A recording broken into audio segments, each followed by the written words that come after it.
বন্ধুরা, আমি এতদিন আপনাদেরকে আমার পার্টনারশিপে যে নার্সারিটা আছে সেটা তো আপনাদেরকে কথায় কথায় অনেকবারই আলোচনা হয়েছে। তো আমি আমার পার্টনারকেও ঠিকঠাক এতদিনকে দেখাইনি, বা আমার নার্সারিও আপনাদের ভিডিওতে দেখাইনি। তো আজকে আমি আমার নার্সারিটা নিয়ে একটুখানি আপনাদের ভিডিও বানিয়ে দেখাচ্ছি, যেটা আমাদের দুজনের পার্টনারশিপে আছে সেই নার্সারিটা। তো আর নতুন যে ব্রাঞ্চ ওপেন হচ্ছে সেটাও আপনারা কমপ্লিট হয়তো কেউ না কেউ জানেন। তো যাই হোক, তো আমরা বেসিক্যালি কী করি, কীভাবে চারা তৈরি করি, কোথায় করি, কোন জায়গাতে হয়, এই যে জিনিসগুলো আপনাদের দেখায় না। মানে যেখান থেকে আমাদের চারাগুলো ডিস্ট্রিবিউট হয়, অ্যাকচুয়ালি অনলাইনে যে চারাগুলো আপনারা পান সেইগুলো কোথা থেকে আমরা পাঠাই, বা কোন জায়গার থেকে রেডি হয়, কীভাবে রেডি হয়, সেই সব বিষয়ে একটুখানি বিস্তারিত ধারণা আপনাদেরকে এই ভিডিওতে দেবো। তো চলুন আপনার ভিডিওটা কন্টিনিউ করুন। তো বন্ধুরা, এখানে এই যে সাদা পলিথিন দিয়ে যে জায়গাগুলো ঢাকা আছে, এখানে কিন্তু প্রত্যেকটা চারা রেডি হচ্ছে।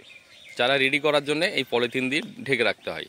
এবং পিছনে যে একটা সাদা ত্রিপল দিচ্ছেন, পলিথিন দেওয়া আছে, ওটা মানে কি বলবো, সানলাইটকে গার্ড করার জন্য, মানে রোদটাকে একটু গার্ড করার জন্য ওটা দেওয়া। আর এই সাদা পলিথিনের মধ্যে সবগুলো কিন্তু চারা আছে। আমরা একটু ওই সাদা পারতো, এক কাজ করো, তুমি এই সাদা ত্রিপলের মধ্যে বা পলিথিনের মধ্যে যে চারাগুলো আছে সেগুলো একটু দেখানোর চেষ্টা করো। দেখাবো। তার আগে সকলকে সুপ্রভাত, সবাই ভালো থাকবেন, সুস্থ থাকবেন, এটাই কামনা করি। আর দাদা যেরকম বললো যে এটাকে দেখানোর কথা, অবশ্যই দেখাবো। তার আগে দুটো কথা, সেটা হলো আমরা তো এই প্রথম দেখাচ্ছি আপনাদের কিভাবে তৈরি হচ্ছে কলকাতা পাতি বা সিডলেস পাতি, মানে এ টু জেড যেগুলো তৈরি হয়, ঠিক এই জায়গাটায় তৈরি হয়। এই যে গ্রিন শেডের মতো জায়গাটা করা আছে, এই জায়গাটাতে তৈরি হয়। এবার আসুন আমি দেখাই।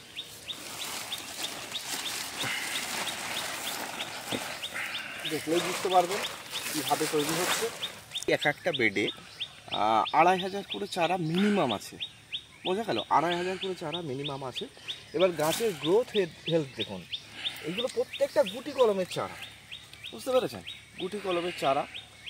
এই যে আপনারা বলেন যে দাদা একই হাইটের চারা কীভাবে তৈরি করেন, আমরা কিন্তু প্রুনিং করি। প্রত্যেকটি চারা দেওয়ার আগে প্রুনিং করে এক সাইজ তৈরি করি। বিশেষত দেখতে পাবেন কলকাতা পাতি বাদ দিয়ে সিডলেস পাতি, সিডলেস কাগজি, পাকিস্তানি পাতি, এগুলোতে দেখতে পাবেন যে আমরা করছি কি, মাথাটা কেটে দিচ্ছি। কারণ কি, এক হাইটে করা আর সবথেকে বেশি পরিমাণ ঝাড় করা। আর একটা চারা আমি তুলছি, দাদাকে একটু দেখাতে বলবো। এই দেখুন, এইটার কিন্তু মাথাটা কাটা আছে বলে একটা, দুটো, তিনটে, চারটে, পাঁচটা, ছটা, এতগুলো কুশি বেরিয়েছে। মাথাটা কাটার বিষয়টা হলো লেভেলটা ঠিক রাখার জন্য, হ্যাঁ, যাতে সমস্ত চারাটা একই সাইজের হয়। আর তার সঙ্গে সঙ্গে ঝাড়টা তৈরি করা খুব তাড়াতাড়ি করে। আর এর আর একটু দেখাতে বলবো, এই যে চারাগুলো দেখেন প্রত্যেকটাই কুশি আছে, কিছু গাছে ফুল চলে এসেছে, ফল চলে এসেছে। এই অবস্থা, মানে আপনারা এরকমও পাবেন এসেই যে ফুল ফল আছে, চারাতে ফুল ফল আছে, এরকমও পাবেন। আবার বেশিরভাগ ক্ষেত্রে আমরা করি কি, ফুলগুলো ফলগুলো ছিটে দিই। কারণ একটা ছোট্ট চারা গাছে যদি ফুল ফল হয় সেক্ষেত্রে প্রচুর সমস্যা আসতে পারে। এইটা হচ্ছে প্রধান কথা। কারণ ছোট অবস্থায় ম্যাচুরেট হয়ে গেলে গাছটা মারা যেতে পারে, এই কারণে আমরা ফুল ফল রাখি না।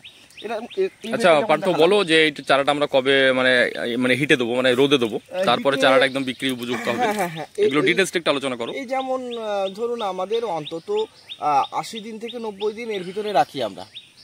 এই যে ঘের, এটাকে ঘের বলা হয়, আপনাদের ভাষায় যাই যেটা বলবেন, আমরা আমাদের নার্সারি ভাষায় ঘের বলা হয়। ঘেরের মধ্যে 80 থেকে 90 দিন থাকবে। তারপরে আপনাদের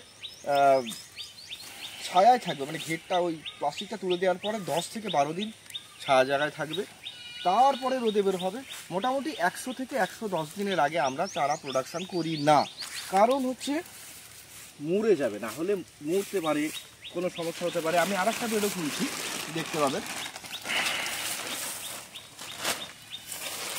আর এগুলো কিন্তু সবই আছে কলকাতা পাতি, যেগুলো আপনাদেরকে ওই তিরপল সরিয়ে দেখাচ্ছি, এগুলো সব কলকাতা পাতি। প্রত্যেকটি চারার গ্রোথ এবং হাইট একই দেখতে পাবেন, প্রত্যেকটি চারা যেটা আমি তুলব। আর শিকড় এই যে, এই দেখুন, একটু ভালো করে লক্ষ্য করলে আপনারা দেখতে পাবেন যে শিকড়টা একদম পলিথিনের নিচ দিয়ে মাটিতে চলে এসছে। প্রত্যেকটা গাছে আমরা 110 দিন না হলে চারা দেব না, সে যত বড় অর্ডারই হোক আর যাই হোক। কারণ হচ্ছে আপনাদের টাকা খুব মূল্যবান আমাদের কাছে, শুধু আপনার নয়, যার টাকা আছে সেইটাই, যতটুকুই আপনারা ইনভেস্ট করুন না কেন, সেটুকু আমাদের কাছে প্রচুর মূল্যবান। এর সঙ্গে সঙ্গে আরও প্রোডাক্ট তৈরি হচ্ছে। আপনার ভিয়েতনাম মালটা তৈরি হচ্ছে। ভিয়েতনাম মালটাকে আমি আপনাকে দেখিয়ে দেবো পরের ভিডিওতে। এছাড়া আপনার যেটা চিকু বলা হয় হিন্দিতে, সবেদা, কালাপাতি সবেদা, সেটা অ্যাকচুয়ালি বন্ধুরা পার্থ যে বললো যে আমরা 110 দিন বা 100 দিনের বেশি না হলে আমরা যারা বিক্রি করি না। আর এখানে দেখলে আপনাদের একটা সাধারণ ধারণা চলে আসবে, যেটা হলো যে এই প্রত্যেকটা যে পলিথিনগুলো আমরা রেখেছি এইগুলো কিন্তু মানে একের পর এক, মানে একটা 5 দিন 10 দিন বা 15 দিন 20 দিনের একটা গ্যাপে গ্যাপে করানো আছে। কেননা একটা উঠবে, ওটা সেটা রেডি হয়ে যাবে, আবার একটা উঠবে, আবার একটা রেডি হয়ে যাবে, এরকম পর একটা সিরিয়াল ওয়াইজ আমরা কাজ করি। এবার প্রোডাকশন নিয়ে একটা কথা বলি, অনেকে বলেন প্রোডাকশন। এবার দেখুন, একটা দেখাও দাদা একটুখানি পিছিয়ে গিয়ে, 1টা 2টো 3টে 4টে 5টা 6টা 7টা 8টা 9টা বেড রয়েছে। তার মানে এইখানে অলরেডি একটা ছোট্ট জায়গাতে আমরা কিন্তু 9 গুণ যদি 2500 করে ধরি, তাহলে 9 দুগুণে 18,000 আর 4,500, মানে 22,000 চারা এইটুকু জায়গার মধ্যে রয়েছে। চলুন এবার পাতিলেবু দেখালাম আপনাদের, কলকাতা পাতি বা আরো সিডলেসে, এর মধ্যে সিডলেস আছে, লম্বা সিডলেস আছে, সবকিছু আছে। এবার সবগুলো দেখাতে গেলে অনেকটাই টাইম লাগবে। তো আমরা এবার এখানে সবেদা বাঁধা আছে, সবেদা রেডি হয়ে গেছে যদিও, সেটা আমরা একটু দেখিয়ে দিই। তো বন্ধুরা এটা দেখুন, এটা হলো কালাপাতি সবেদা। এটা কালাপাতি সবেদা। এই কালাপাতি সবেদার প্রচুর পরিমাণে ফল হয়, খুব তাড়াতাড়ি ছোট গাছে ফল হয়। তার প্রমাণও দেখিয়ে দিচ্ছি আমি। এই দেখুন, প্রমাণটা হচ্ছে এই যে এই যে একটা গাছ নয়, প্রত্যেকটা গাছে এরকম ফুল চলে এসেছে। এই দেখুন সব কুড়ি চলে এসেছে, একটু লক্ষ্য করুন। এটা কিন্তু রেস্টে আছে, বুঝেছেন? এটা গাছে দেখুন জোর কলমের গাছ। একটু দাদাকে বলবো জুম ইন করতে। এই দেখুন জোর কলমের গাছ রয়েছে, ঠিক আছে, প্লাস্টিক দিয়ে বাঁধা রয়েছে। গাছটা থেকে কেটে এই যে ছায়া জায়গায় এখানে আমাদের 15 দিন থাকার পরে এটাকে বাইরে বের করা হবে। আর সবথেকে বড় কথা, ব্যবসা ভিত্তিকভাবে এটা অবশ্যই নিতে পারেন, কারণ ডিমান্ড তো আপনারা বুঝতেই পারছেন। আর সবেদা এখন তো অ্যাভেলেবেল, এই সময়টা অ্যাভেলেবেল। প্রত্যেকটি চারায় দেখুন ফুল, প্রত্যেকটি চারায় ফুল।